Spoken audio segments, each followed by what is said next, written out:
10 days and counting until the launch of Space Shuttle Discovery on May 31st. Part of its mission will be rotating a resident living aboard the International Space Station. Now, trips like these are reserved for astronauts and the ultra-rich. So far, 5 private citizens have bought their way to space. The 6th, Austin's own gaming guru, Richard Garriott. He's financing his own $30 million trip to explore what he calls the commercial opportunities of outer space for pharmaceutical companies. I scored an exclusive interview with Garriott about the journey. Contacting 5. They are the elite 500, those who have traveled to space. Even though 6 months sounds like a lot of time to devote to going on a 10-day excursion, 6 months is, actually a fairly short period of time to master what I think I need to master. His success in the Ultima video game series and NCSoft software game company afforded UT grad Richard Garriott the opportunity to join that elite 500. I've been pursuing this goal for almost 30 years. So this is one of the engineering models for Sputnik. A tour through his West Austin Renaissance home should have tipped me off about his space obsession. While other millionaires spend their cash on Porsches and planes, this video game genius invested $30 million toward following Dad's footsteps. Yes, no, I grew up believing that all of us were going to go to space. Not only was my father an astronaut, but literally both my right and left-hand next-door neighbors were astronauts. But bad eyesight and a family doctor's assessment indicated he'd never be eligible to be an astronaut. I'm not going to take no for an answer. So he found a way to make it happen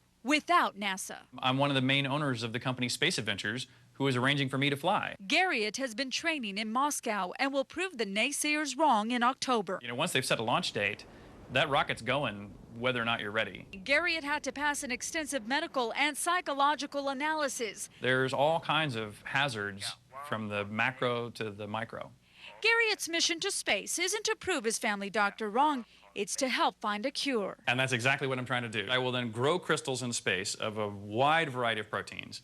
We'll then bring them back down here into the ground. And so if you can create a drug that interacts or binds with that protein, you can turn off the function of that protein. For Garriott, this is more than just a personal lark. I actually think of it as a business investment that I think will actually turn into a good long-term business that funds their ability to do great science without burdening the taxpayers. Okay, so I got my hands on some of this space food Garriott will have to endure. It's nothing special, some dried cereal and tuna. Garriott's biggest concern is not the food, though, or tight spaces, but re-entry. Again, liftoff is in October, and just as interesting as a tour of Garriott's Austin house that's filled with artifacts, treasures, and secret passageways. I've been talking about this. You can see that along with my entire interview with Garriott at KXAN.com and a link to his website so you can follow his training in Moscow. Wow. Very exciting. Yeah, very exciting. I wanted you guys to try this, but I thought, no, I won't do that to you. The raw video of his house on the website? Yep. Wow. And all the passageways, and I don't want to spoil it for you guys. It's really good. Pretty rare. You Check it out. You got a rare glimpse. $1 million artifacts. I mean, I think it has Thomas Edison's light bulb. Just some strange. Oh, to be a billionaire. what it must be like. You're not far from it, I'm sure. That's your salary. All right, we're looking. I don't think it's too early to look to the holiday forecast. Do you?